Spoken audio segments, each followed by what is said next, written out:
Bismillahirrahmanirrahim. Assalamualaikum warahmatullahi wabarakatuh. Alhamdulillah. Alhamdulillahi hamdan katsiran tayyiban mubarakan fih. Mubarakan alaihi kama yuhibbu rabbuna wa yarda. Wa asyhadu an la ilaha illallah wahdahu la syarika lah. Wa asyhadu anna Muhammadan abduhu wa rasuluh. Ya ayyuhalladzina amanu taqullaha haqqa tuqatih wa la tamutunna illa wa antum muslimun. Ya ayyuhan nasu taqu rabbakumul ladzi khalaqakum min nafsin wahidah wa khalaqa minha zawjaha wa batha minhuma rijalan katsiran wa nisaa'a wattaqullaha alladzi tasaaluna bihi wal arham innallaha kana 'alaikum raqiba. Ya ayyuhalladzina amanu taqullaha wa qulu qawlan sadida yuslih lakum a'malakum wa yaghfir lakum dhunubakum wa may yuti'illaha wa rasulahu faqad faza fawzan 'azima. Wa ba'du fa inna asdaqal hadithi kitabullah wa khairal hadi hadi Muhammadin sallallahu alaihi wasallam. Wa syarrul umuri muhdatsatuha wa kullu muhdatsatin bid'ah wa kullu bid'atin dhalalah wa kullu dhalalatin finnar. Allahumma shalli ala Muhammad wa ala alihi wa ashabihi wa man tabi'ahum bi ihsani ila yaumil qiyamah. Faqala Allah ta'ala fil Qur'anil Karim yauma la yanfa'u malu wa la banun illa man atallaha biqalbin salim. Wa qala Allah ta'ala aidan alladzina amanu wa tatma'innu qulubuhum bi dzikrillah ala bi dzikrillahi tatma'innul qulub. Wa qala nabiyullah Muhammad sallallahu alaihi wasallam fil hadits innallaha la yanzuru ila suwarikum wa amwalikum walakin yanzuru ila qulubikum wa a'malikum. Atau kama qala Rasulullah sallallahu alaihi wasallam. Ibu-ibu dan bapak sekalian, alhamdulillah biidznillah di hari yang ke-27 bulan Syawal insyaallah atas izin Allah kita dipertemukan di majelis yang mulia ini, tentu masih dalam suasana bulan Syawal. Saya pribadi juga mewakili keluarga menyampaikan ucapan sawalan gitu ya istilahnya. Taqabbalallahu minna wa minkum. Mudah-mudahan segala amaliyah yang kita lakukan, terkhusus amaliyah yang kita lakukan di dalam bulan Ramadan, yang Ramadannya sudah melewati 26 hari, tetapi tentu senantiasa kita memohon kepada Allah agar amaliyah kita diterima oleh Allah Subhanahu wa taala dan juga menjadi asbab Allah memberikan ampunan dan pahala kepada kita semuanya. Salawat serta salam senantiasa kita sampaikan pada junjungan kita Nabiullah Muhammad sallallahu alaihi wasallam. Ibu-ibu dan bapak-bapak sekalian, hari ini karena pertemuan pertama ba'da Ramadan, saya mengajak untuk membahas tema menjaga kebersihan hati. Sebagai sebuah refleksi kaitan dengan Ramadan tentu saja. Saya akan memulai dari surat Asy-Syu'ara ayat 88 dan 89. Allah Subhanahu wa taala di dalam dua kalamnya yang mulia ini menyatakan yauma la yanfa'u malu wala banun illa man atallaha biqalbin salim. Yaitu pada hari yauma, pada hari la yanfa'u, tidak lagi berguna malun, harta, wala banun, juga tidak berguna lagi anak-anak kita. Jadi nanti ada satu keadaan di mana harta dan anak-anak kita tak lagi ada gunanya. Kira-kira kapan itu?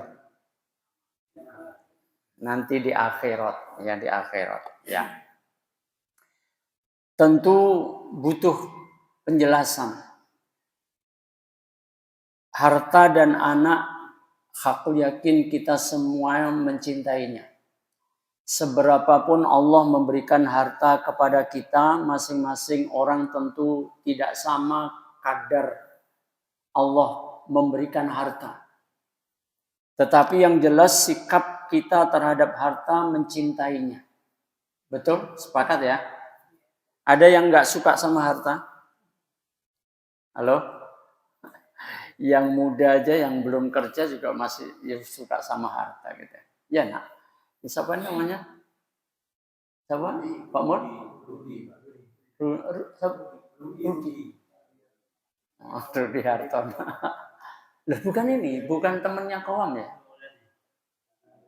Oh, yang temennya Koam siapa? Ridwan ya. Oh, tak pikir Ridwan ini tadi. Ya. Kita semuanya mencintai harta. Apalagi terhadap anak-anak kita, ya. Makanya Allah Subhanahu wa taala mengkaitkan dengan kecintaan kita kepada anak. Kenapa sih? Karena itulah yang paling dekat hubungan kita, ya, antara kita dengan anak. Bahasanya gini, apapun kita pertaruhkan untuk anak-anak kita, ya, keluarga kita, ya. Seberapapun harta yang kita miliki, kita pertaruhkan demi anak kita. Apakah berkaitan dengan sekolahnya atau kaitan dengan kesehatan anak-anak kita, betul nggak? Tapi ada nggak orang yang karena saking cintanya mencintai harta, kemudian anaknya dipertaruhkan? Ada nggak?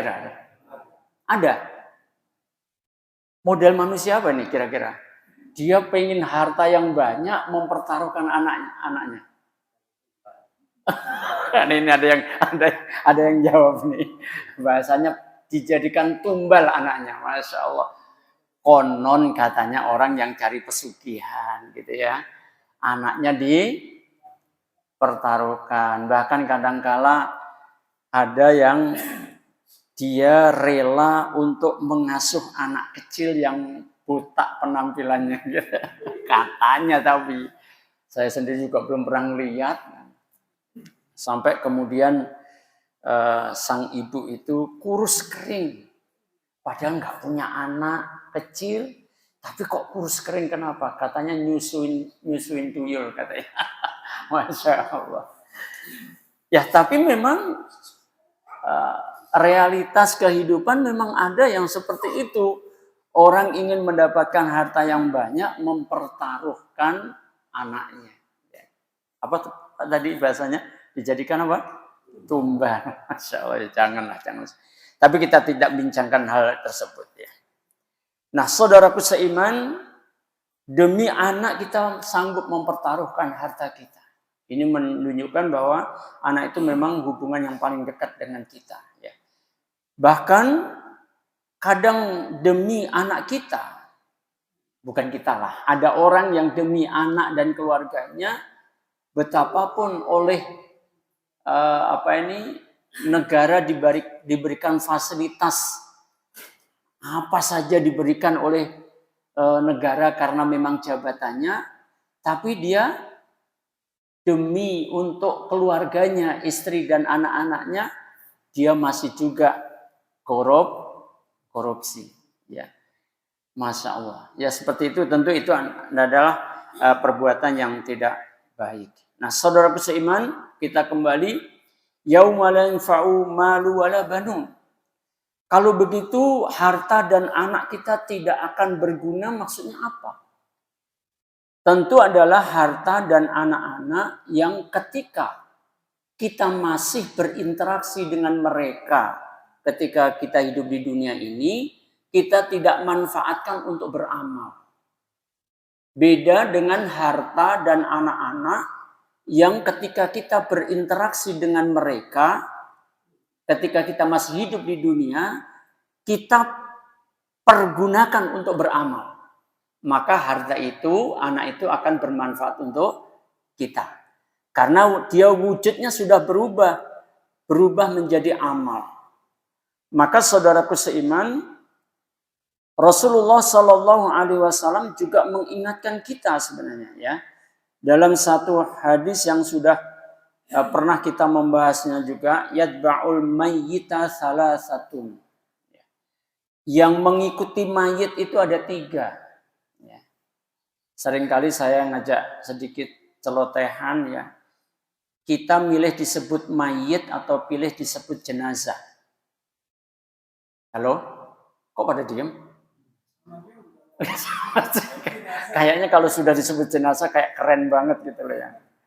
Kayak mati, meninggal dunia, atau wafat. Ya sama aja. Wafat emangnya terus keren gitu. Masya Allah. Ya. Tapi Rasulullah menggunakan kalimat al-mayyita. Ya. Mayyit. Ya. Yatba'ul mayyita salasatun. Yang mengikuti mayit itu ada 3. Apa saja masih ingat kira-kira? Ahluhu wa amaluhu wa maluhu. Keluarganya, kemudian amalnya, dan wa maluhu, dan hartanya. 3. Yang disebut oleh Rasulullah, keluarga, amal, dan harta. Kemudian Rasulullah menyatakan fayarji'u tsani.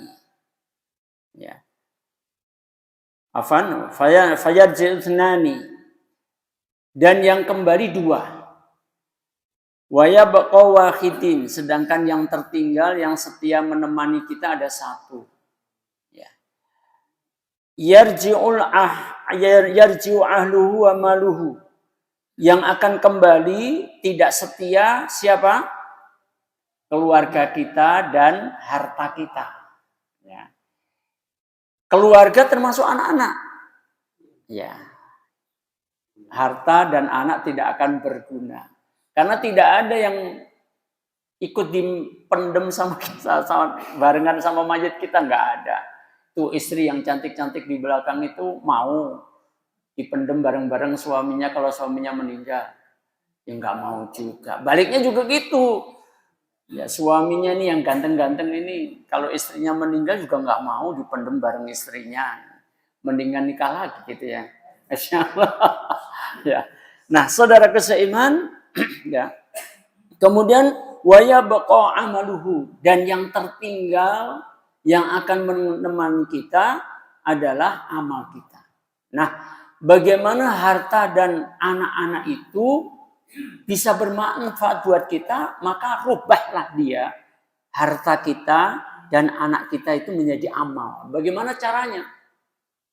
Yang mengikuti aturan Allah. Bagaimana kita bersikap terhadap harta kita, bagaimana kita memanfaatkan harta kita, bagaimana kita membina anak-anak kita. Ya. Makanya di dalam surat Al-Qasas ayat 77, Allah menuntun kita. Dalam ayat tersebut kita dituntun oleh Allah, ya, wabtaghi fima atakallahu darul akhirah wala tansa nasibaka minad dunya ila akhir ayat, ya. Dan carilah pahala akhirat. Kalau kita mencari sesuatu, termasuk mencari pahala akhirat, maksudnya mencari kebahagiaan akhirat, mesti ada sarananya. Pertanyaannya, dengan apa kita mencari kebahagiaan akhirat? Di dalam ayat itu Allah menyebut fima atakallah. Dengan apa saja yang Allah berikan kepadamu. Sehingga dari ayat ini kita bisa menuntun diri kita, harta pemberian Allah, anak pemberian Allah. Maka bagaimana harta dan anak kita itu bisa menjadikan asbab kita bahagia akhirat kita. Dan aku yakin Bapak Ibu semuanya sudah tahu. Harta tentu singkatnya kita belanjakan di jalan Allah. Terserah caranya bagaimana. Ya. Mau infak ke masjid, mau ke yatim piatu, terserah lah. Pokoknya dibelanjakan untuk di jalan Allah. Bahkan bahasanya kalau di dalam Al-Quran itu jihad fisabilillahi bi amwalihim wa anfusihim misalkan gitu ya. Jihad di jalan Allah dengan harta dan jiwa mereka. Harta digunakan untuk perjuangan di jalan Allah, untuk dibelanjakan di jalan Allah. Bagaimana interaksi kita dengan anak-anak? Maka juga akan menjadi asbab kebahagiaan kita di akhirat kalau anak-anak kita bina sesuai dengan petunjuk dari Allah Subhanahu wa Ta'ala. Kita hantarkan anak-anak kita ini, cucu-cucu kita ini untuk menjadi hamba yang soleh. Makanya sampai kemudian diingatkan oleh Rasulullah, jika manusia itu mati, in qata'a amaluhu. Kalau manusia itu mati, maka terputuslah amalnya. Kecuali 3. Apa saja itu? Yang pertama, apa? Shadaqatin jariyah. Shadaqah jariyah, kaitannya dengan amal. Yang berikutnya, ilmu yang bermanfaat. Yang ketiga, anak yang soleh, yang dia akan mendoakan orang tuanya. Ini kaitannya harta dan anak yang bermanfaat. Kalau begitu yang disebut oleh Allah Subhanahu wa Ta'ala bahwa yauma la yanfa'u malu wala banun, harta dan anak itu nanti suatu saat tidak akan berguna, maksudnya adalah harta dan anak yang ketika kita mensikapi kebersamaan kita dengan mereka tidak sesuai dengan aturan Allah. Ya. Maka tidak akan bisa untuk menebus kesengsaraan yang ada di akhir. Ya. Misalnya Allah memperingatkan di dalam surat Hud ayat yang ke-15 dan 16. Itu karakteristik orang-orang kafir, ya. Ketika Allah Subhanahu wa Ta'ala di dalam kalamnya yang mulia, ya.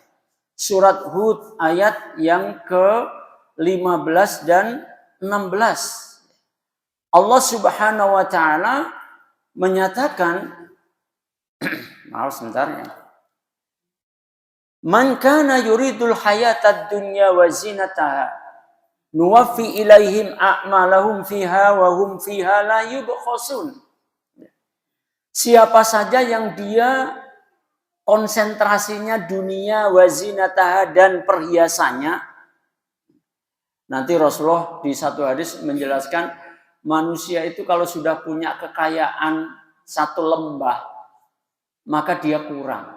Dia pengen 2 lembah. Kalau sudah 2 lembah, kurang. Dia pengen 3 lembah. Kemudian berhentinya manusia dari keinginan yang seperti itu apa?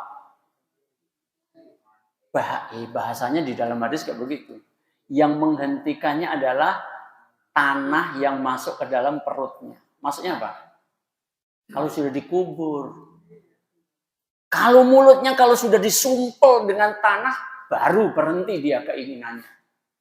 Masya Allah. Ya, yang memang itulah sifat tabiat manusia itu rakus. Kecuali keimanannya kuat. Ya, makanya tadi harta dan anak bisa menyelamatkan kita kalau kita sikapi sesuai dengan tuntunan Allah. Itulah keimanan. Ya. Nah, orang-orang kafir dia mencari dunia dan wazinataha. Apakah Allah memberi? Nuwaffi ilaihim a'malahum. Masya Allah. Allah mencukupkan, Allah akan memberi atas kerja mereka. Lihat, keuletan mereka di dalam bekerja, tidak lagi menimbang halal dan haram. Allah beri nggak Pak Bambang? Beri itu. Bekasi siapa yang menguasai? Ya, Masya Allah. Ya. Awalan di Jakarta. Masuk ke Bekasi, masuk ke Bogor. Gede banget itu pelangnya tuh. Kalau hampir mau ke Ciawi kan ada tuh. Sumarekon gitu. Bogor ya. Masya Allah. Kalimantan dikuasai, kurang lagi, memang tamak banget. Lautan pun juga diuruk. Padahal daratannya masih banyak luas. Menguruk lautan juga. Tamak banget. Maka kita harus kuatkan doa Allahumma inni as'alukal huda wa tuqa wal afafa wal ghina. Terakhir dalam hadis doa ini kita minta al-ghina. Al-ghina itu apa? Nah, kekayaan. Iya kalau diterjemahkan bahasa. Tetapi maksudnya bukan kita minta kepada Allah supaya dijadikan orang kaya raya. Enggak begitu. Tapi yang kita minta al-ghina itu adalah rasa cukup. Ya, perhatikan ini. Jadi yang kita minta itu sebenarnya bukan kekayaan, tetapi rasa cukup supaya Allah tanamkan dalam hati kita. Ya. Maka lihatlah para sahabat yang mereka hidupnya miskin tapi tenang-tenang. Karena hatinya dihiasi rasa cukup. Tetapi Abu Jahal, yang lainnya itu ya. Atau zaman kita orang-orang kafirin yang mereka tercabut rasa cukupnya dari dalam hatinya. Meskipun punya pabrik 1, 2, 3, cukup mereka? Enggak cukup. Ya, mereka selalu mengejar dunia dan hiasan. Karena apa? Rasa cukupnya dalam hati dicabut. Kita nggak mau seperti itu. Ya, kita inginnya ditanamkan rasa cukup dalam hati kita. Walaupun dalam hitungan kalkulator serba kurang gitu ya. Kok kurang mulu ya dihitung sama kalkulator. Tapi kita mah tenang-tenang aja gitu ya. Tidur bisa mimpi indah aja gitu. Nah, saudara keseiman ya. Allah akan memberikan atas kerja mereka. Wahum fiha la yubkhasun, dan mereka tidak akan dirugikan karena memang mereka bekerja, bahasa kita ulet banget kerjanya gitu, nggak menimbang halal dan haram, tapi kita kan menimbang-nimbang itu. Nah, orang yang model seperti itu, bagaimana keadaan akhiratnya? Harta yang numpuk-numpuk itu apa berguna? Anaknya yang sukses semuanya sekolahnya di luar negeri, apa ada gunanya? Lihat. Allah menyatakan ulaikal ladzina laisa lahum fil akhirati illan nar. Ayat 16-nya. Orang yang model seperti itu ngejar-ngejar dunia dan hiasannya, harta, ya, tak lagi nimbang halal dan haram, Allah beri. Allah cukupi. Kerjanya dikasih oleh Allah hasilnya. Tapi hidup kan tidak hanya di dunia. Di ayat yang lain Allah menyatakan wa inna darul akhirata lahiyal hayawan. Sesungguhnya kampung akhirat itulah kehidupan yang sebenarnya. Kapan kita ke sana? Yang jelas kita sudah terdaftar pasti akan pindah ke sana. Cuma kapannya yang kita nggak tahu. Ya, yang kita seringkali mengingatkan kita nggak bisa milih caranya, waktunya, tempatnya nggak bisa milih. Tapi yang pasti kita mesti harus pindah nanti. Dari alam dunia ke alam akhirat. Kalau kita terkena penyakit model seperti kafirin yang mencari-cari harta dan hiasannya seperti tadi, tak peduli halal haram, ingat. Ulaikal ladzina laisa lahum fil akhirati ilan nar. Mereka itu adalah orang-orang yang tidak mendapatkan bagian di akhirat ilan nar, kecuali neraka. Masya Allah. Ya, tapi nah ini subhat namanya. Tapi ada juga golongan, mereka baik kok, mereka suka nyumbang kok, mereka suka membantu di mana-mana. Bahkan kadang ada masjid yang dibangunkan oleh mereka. Terus gimana coba? Kita mau menyatakan bahwa mereka selamat? Enggak, tetap enggak akan selamat. Kenapa enggak selamatnya? Kenapa hartanya digunakan untuk membantu orang lain kok juga nggak menyelamatkan dirinya di akhirat? Kenapa? Karena tidak ada keimanannya. Makanya di dalam surat An-Nur ayat 39 Allah menyatakan amaliyah orang kafir itu laksana fata morgana. Fata morgana itu kayak apa sih? Masuk lupa sih pelajaran SMA dulu. Yang jurusan pasti alam belajar itu ya jurusan. Kalau Bapak jalan di jalan yang lurus panas terik kayak siang tadi, maka akan Bapak lihat seperti jauh kayak ada airnya gitu. Nah, itu dijelaskan oleh Allah dalam surat An-Nur ayat 39. Mereka menyangka ada air. Tapi nanti kalau begitu dideketi, didatangi, ternyata nggak ada. Mereka berbuat kebaikan, dia menyangka ada pahalanya. Tapi nanti ketika mereka datang kepada Allah, baru dia gigit jari. Loh, ternyata nggak ada pahalanya. Di dunia ada manfaatnya. Dia dipuji-puji orang yang baik. Tapi nggak ada imannya, maka betapapun baik di dunia tidak akan menyelamatkan dirinya di akhirat. Ya. Nah, ulaikal ladzina laisa lahum fil akhirati ilan nar wa habita ma sana'u fiha wa batilum ma kanu ya'malun. Apalagi Allah jelaskan segala amal mereka akan terhapus. Kebaikan mereka nggak ada gunanya, Mas. Baik. Saudaraku seiman, maka pastikan walaupun Allah sudah mengingatkan kita yauma la yanfa'u malu wala banun, maka coba kita jadikan harta kita dan anak-anak kita menjadi pengantar kita untuk mendapatkan kebahagiaan akhirat. Jadikan dia amal. Jangan kemudian memburu hal-hal yang tidak bermanfaat. Yang kita akan bahas detail adalah ilaman atallaha biqalbin salim. Ayat berikutnya, ayat 89-nya Allah menyatakan ilaman atallaha biqalbin salim. Kecuali mereka yang ketika menghadap Allah, maksudnya menghadap Allah ini apa? Mati, ya, meninggal, mati, wafat gitu ya. Ketika wafat dalam keadaan qalbi salim, dia dalam keadaan hatinya bersih, ya, hatinya bersih. Apa ini hati yang bersih? Ya.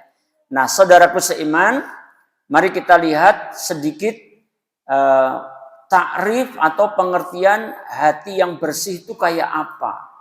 Nah, saudaraku seiman yang insya Allah dimuliakan Allah Subhanahu wa Ta'ala, hati yang bersih itu adalah hati yang dia pertama terhindarkan dari kemusyrikan. Kenapa kok kemusyrikan dinomor wahidkan untuk diperhatikan? Karena dia disifati sebagai kedzaliman yang paling besar. Ketika Luqman memberikan nasihat kepada anak-anaknya, ya bunayya la tusyrik billah inna syirka la dzulmun adzim. Wahai anak-anakku, janganlah kalian mempersekutukan Allah. Karena mempersekutukan Allah itu adalah kedzaliman yang sangat besar, ya. Maka ini perkara yang sangat besar yang harus diperhatikan. Qalbun salim adalah jiwa atau hati yang terhindarkan, dia bersih dari kesyirikan, ya. Termasuk juga bersih dari perbuatan-perbuatan buruk, ya, termasuk hasad, termasuk berbagai dosa. Ya. Nanti kita akan kaitkan dengan bulan Ramadan, bagaimana qalbun salim ini kita bisa mendapatkannya di dalam bulan Ramadan. Ya, itu intinya ya, qalbun salim. Nanti kita akan melihat bagaimana penjagaannya. Nah, saudaraku seiman yang insya Allah dimuliakan Allah Subhanahu wa Ta'ala, Allah memberikan khabar yang menggembirakan kita, illa man atallah biqalbin salim. Mudah-mudahan kita semuanya kelak ketika takdir Allah menjemput kita, kita harus pindah dari dunia ke akhirat. Kira-kira khawatir nggak? Kira-kira takut nggak? Pindah dari dunia ke akhirat. Ya, cuma pindah loh. Halo? Cuma pindah loh ini. Halo? Takut nggak kira-kira? Bohong kalau nggak takut. Yakin buktinya nggak bisa jawab berarti ketakutan, saking takutnya nggak bisa jawab gitu. Ya. Dan memang begitu disifati oleh Allah Subhanahu wa Ta'ala dalam surat Qaf itu. Ya. Kalau akan datang ke al-maut itu dengan benar, pasti itu datang itu al-maut itu. Yang kamu selalu berusaha untuk menghindari. Kalau menghindari berarti takut atau senang? Ya takut lah. Kalau seneng mah nyamperin bukan menghindari gitu ya. Masya Allah ya. Maka sifat tabiat manusia itu takut dengan kematian. Tapi ingat, kematian mesti harus kita alami dan itu cuma pindah. Hakikatnya cuma pindah. Kenapa kok kita takut? Karena kita belum tahu pasti tempat pindah kita kira-kira sudah layak huni atau belum. Itu yang menjadi persoalan Pak Bambang. Emang kita tahu nih, kafling kita di akhirat kira-kira sudah indah atau belum? Halo? Masya Allah ya. Walaupun di dunia tempat tinggal kita indah, tapi tempat pindah kita sudah indah belum? Sampai kemudian ada ulama yang mengingatkan, tempat tinggalmu itu cuma dua. Tolong perhatikan ini. Tempat tinggal kita itu cuma dua. Yang satu di atas bumi, yang satu lagi di bawah bumi. Kemudian ulama ini menasihati kita. Kalian terpedaya dengan memperindah tempat tinggal kalian yang di atas bumi. Tetapi kalian lupa untuk memperindah tempat tinggal kalian yang di bawah bumi. Masya Allah. Dengan apa kita memperindah tempat tinggal kita di bawah bumi? Kita mempersiapkan loh, kita mumpung belum pindah ke sana gitu loh. Dengan amal yang tadi, bahwa kalau kita sudah jadi mayit yang setia nemanin kita sampai di tempat tinggal di bawah bumi, amal kita. Berarti memang kita harus mempersiapkan dengan amal. Nah, amal itulah yang kemudian akan menghantarkan kita memiliki qalbun salim. Ya. Maka di ayat yang lain, ibu-ibu dan bapak sekalian, ya, di dalam surat Ar-Ra'd ayat yang ke-28, nanti masuk ke dalam Ramadannya, alladzina amanu wa tatma'innu qulubuhum bidzikrillah. Ala bidzikrillah tatma'innul qulub. Yaitu orang-orang yang beriman yang hati mereka menjadi tentram. Ketika hati kita itu bersih, qalbun kita itu salim, bersih, maka efeknya kita menjadi tenang. Makanya seringkali ada yang mengingatkan bahwa kotornya hati kita dengan dosa, itulah yang menjadi asbab kita nggak tenang sebenarnya. Ya. Oleh sebab itu, ketika kita ingin hati kita salim, bersih, maka kalau hati kita pengen tenang, hendaklah kita membersihkan hati kita. Nah, dari ayat 28 surat Ar-Ra'd ini Allah menunjukkan bagaimana caranya kita memperoleh hati yang tenang. Di sini dinyatakan oleh Allah bidzikrillah, dengan zikir kepada Allah. Kemudian Allah menekankan di akhir ayat ini ala bidzikrillah,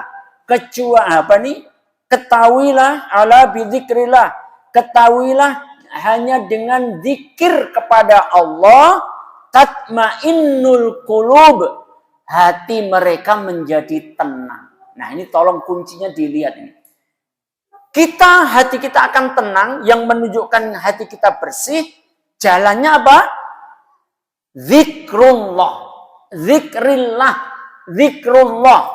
ya, zikir kepada Allah. Apa itu zikir kepada Allah? Mengingat Allah. Pada saat kapan kita mengingat Allah? Sholat saja.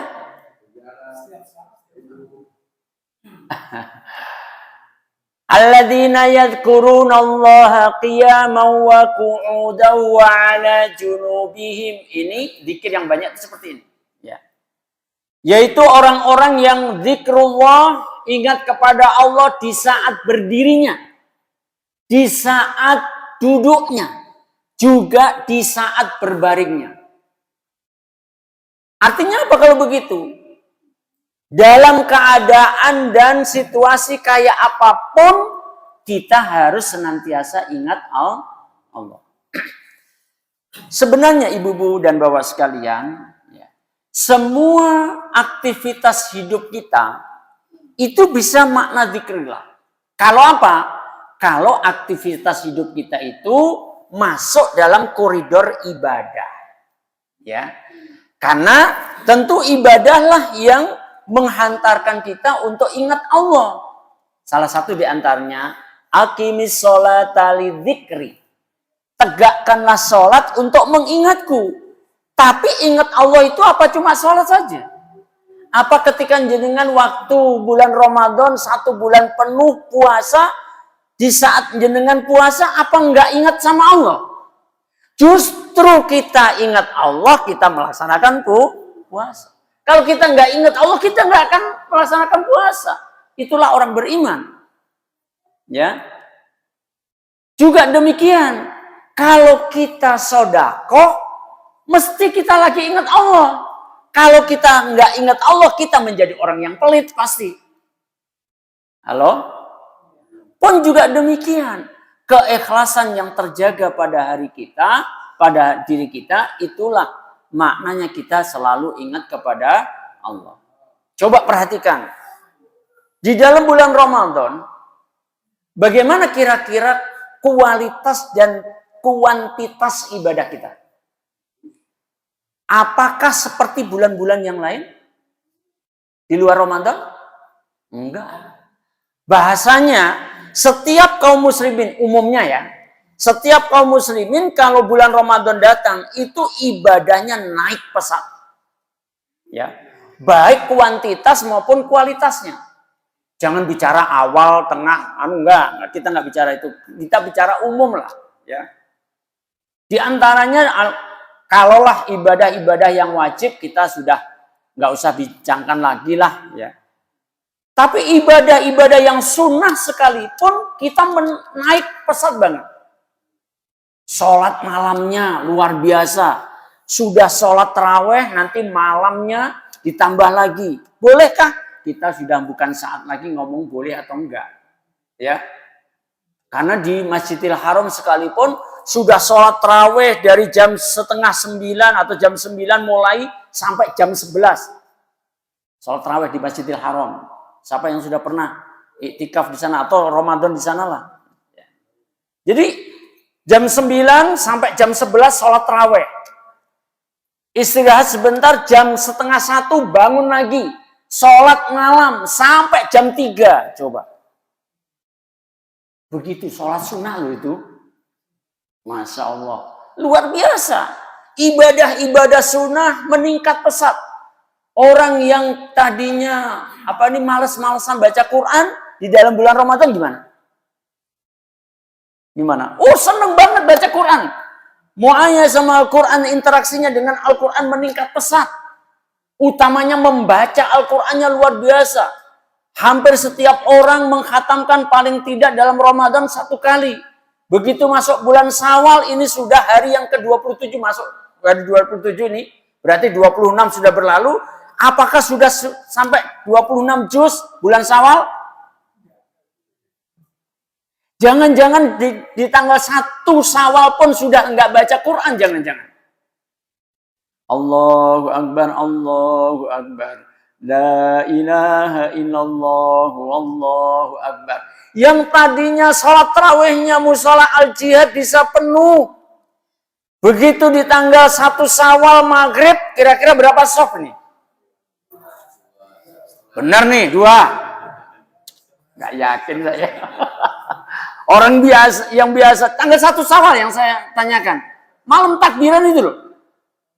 Maghrib, Isya, apalagi subuhnya. Sudah pikirannya sudah mau ke lapangan, mau sholat id saja. Subuhnya, padahal subuh itu yang wajib malah. Masya Allah. Iya Pak Bambang. Ini realitas. Ya. Masjid dan musola kembali sepi. Masjid dan musola yang tadinya banyak diperdengarkan bacaan Al-Quran tadarus di mana-mana. Setiap musola masjid punya program tadarusan, betul? Tadarusan mulai dari yang kakek-kakek, yang remaja sampai yang nenek-nenek punya kelompok masing-masing. Biasanya nenek-nenek yang paling betah baca Quran. Tapi sekarang sudah tak terdengaran lagi. Kemana itu nenek-nenek itu yang tadinya mulai dari subuh sampai duha lebih masih kedengaran dari pengeras suara. Nah, padahal saudaraku seiman, semua ibadah yang kita lakukan begitu semangatnya di dalam bulan Ramadan itu menghantarkan hati kita menjadi tenang. Apakah kita butuh ketenangan hati itu hanya di dalam bulan Ramadan? Sama dengan bahasanya kalau membahas Ramadan, la'allakum tattaqun. agar kamu menjadi orang yang bertakwa. Apakah ketakwaan itu kita butuhkan hanya di dalam bulan Ramadan? Ya enggak, sepanjang hayat di kandung badan kita butuh takwa. Selama hayat di kandung badan kita butuh hati kita tenang, butuh hati kita bersih, karena yang menjamin keselamatan kita dinyatakan oleh Allah, illa man atallaha biqalbin salim. Kecuali siapapun yang ketika menghadap Allah dengan membawa hati yang bersih. Maka hendaklah kita perhatikan, karena sarana untuk menggapai kebersihan hati itu dengan ibadah, dengan zikrullah, maka semangat ibadah di dalam bulan Ramadan jangan pupus. Kalaulah turun, ya di mana-mana juga turun. Itu alasan pemaaf namanya. Ya, alasan pemaaf. Kenapa kira-kira asbabnya, Pak? Asbabnya apa kira-kira? Biasanya yang dituding siapa? Menurunnya ibadah. Yang kena tuduhan siapa? Siapa nak? Siapa nak? Syaitan. Benar loh. Iya. Kebanyakan begitu. Iya, kita juga mengiyakan juga. Kenapa di dalam bulan Ramadan ibadah kita meningkat? Iya, salah satu faktornya adalah karena di dalam bulan Ramadan setan dibelenggu. Halo? Setan dari jenis jin yang mengganggu kita. Katanya kalau setan dari jenis manusia dibelenggu enggak? Ya enggak, gentayangan kemana-mana. Makanya bulan Ramadan kemarin itu ujian yang luar biasa. Ya, ujian yang luar biasa. Setan-setan yang dari jenis manusia tetap saja melakukan kebohongan, kecurangan. Tetap aja melakukan. Ya. Nah, gitulah keadaan Ramadan kemarin. Luar biasa Ramadan kemarin. Coba, kaum muslimin yang sedang melaksanakan puasa Ramadan, Rasulullah sudah ingatkan, siapa saja yang tidak meninggalkan perkataan dan perbuatan dusta, perkataan dan perbuatan bohong dilakukan terus, maka Allah tidak merasa butuh. Allah tidak akan menganggap niatnya meninggalkan makan dan minum. Coba. Puasanya menjadi sia-sia. Masya Allah. Ya. Nah, entah siapa yang bohong, siapa yang dusta, buktinya ada perkaranya. Halo? Harus dihakimi juga. Harus diputuskan juga di Mahkamah Konstitusi. Siapa yang bohong, siapa yang nggak ngerti. Pokoknya siapapun yang melakukan kebohongan pada dia lagi puasa, puasanya sia-sia. Masya Allah. Nah, saudaraku seiman, ya, maka hendaklah kita mempertahankan aktivitas ibadah kita. Kalaulah menurun, ya memang tadi apa Bu? Apa nak? Karena setannya sudah dilepas dari belenggunya.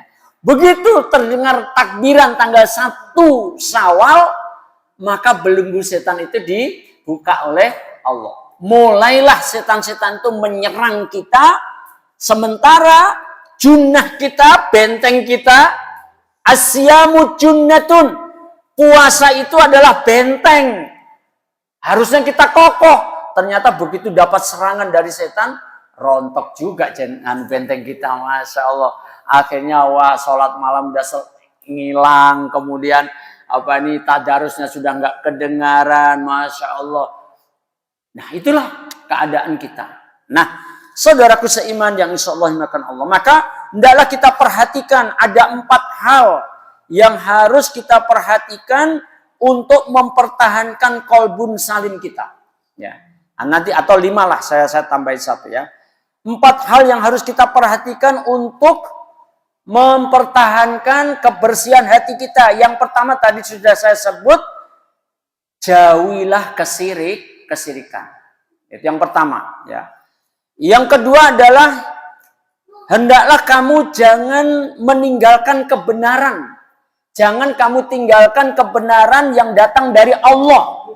Ya, meskipun berat, meskipun risikonya berat, jangan kamu tinggalkan kebenaran yang datang dari Allah. Karena kemarin kita sudah dilatih dalam bulan Ramadan. Puasa itu enak enggak? Enak. Saya merasa enggak enak puasa. Oh, gimana orang siang-siang harusnya bisa minum es? Enggak boleh. Harusnya bisa makan soto, enggak boleh. Bagaimana enak? Rasulullah saja menyatakan bahwa puasa itu identik dengan kesengsaraan. Sengsara enak. Kalau memang antum merasa enak puasa, ya puasalah terus. Coba. Ayo. Enggak ada. Puasa itu enggak enak. Tapi karena itu perintah Allah, karena itu kebenaran datang dari Allah, kita laksanakan. Dan perintah Allah banyak. Jangan kita berpaling dari kebenaran yang datang dari Allah. Hendaklah kita senang melaksanakan. Yang ketiga adalah, nah ini paling repot ini di masa kita ini. Hilangkan kedengkian sesama orang beriman. Ada nggak sekarang di Indonesia kedengkian sesama orang beriman? Abrek-abrek. Sampai pengajian dibubarkan. Yang membubarkan siapa? Yang membubarkan ngaku beriman juga. Yang dibubarkan ngaji ya orang beriman juga. Coba. Padahal Allah sudah ingatkan sesama kaum muslimin. Umat Muhammad itu harus ruhama'u bainahum. Harus saling kasih sayang. Ditumbuh suburkan di antara orang beriman itu tawasobil haq, tawasobil sabr, tawasobil marhamah. Menasihati dalam kebenaran berdasarkan Al-Quran As-Sunnah. Menasihati dengan kesabaran. Karena nasihat, kalau saya memberikan materi di sini, kan tidak semua bapak-bapak langsung bisa menerima. Halo? Kan saya harus sabar. Jenengan yang menerima nasihat juga harus sabar juga. Ya, pernah suatu ketika tapi orangnya sudah meninggal. Pernah Pak orang tua di Villa Gading Baru itu. Ya, waktu saya masih aktif di sana. Dia langsung ngadep saya, Pak Muhson, tidak semua yang dinasihatkan Pak Muhson saya bisa menerima. Ya nggak apa-apa Pak, silakan dikaji. Ya, baguslah. Tapi selang beberapa waktu ngadep lagi. Masya Allah benar juga Pak.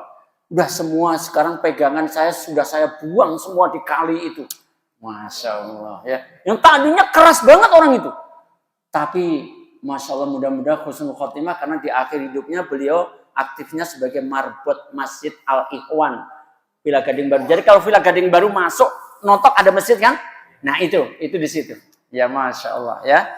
Maka hilangkan kedengkian sesama orang beriman ya. Nah sekarang di Indonesia ini banyak sekali diadu domba antara orang beriman hanya gara-gara organisasi kemasyarakatan. Gara-gara beda paham. Masya Allah. Hanya gara-gara beda paham saja masuk antar beriman berantem. Ya, tentu tidak. Harus dihilangkan rasa kedengkian sesama orang beriman. Yang keempat adalah hindari perbuatan dosa meskipun dosa kecil. Ini semuanya akan bisa mempertahankan qalbun salim kita. Saya tambahi satu lagi, yang kelima adalah hati-hati. Jangan sampai harta dan anak-anakmu menjadikan kamu lupa dari zikir kepada Allah. Karena Allah ingatkan, ya ayyuhalladzina amanu la tulhikum amwalukum wala auladukum an dzikrillah wa may yaf'al dzalika faulaika humul khasirun. Wahai orang-orang yang beriman, janganlah urusan hartamu, janganlah urusan anak atau cucumu menjadikan kamu lalai dari mengingat Allah. Contohnya apa? Saya berikan contoh. Kalau musim hujan, harta wujudnya motor misalkan. Kecenderungan kalau musim hujan orang itu senang nyuci motornya, betul?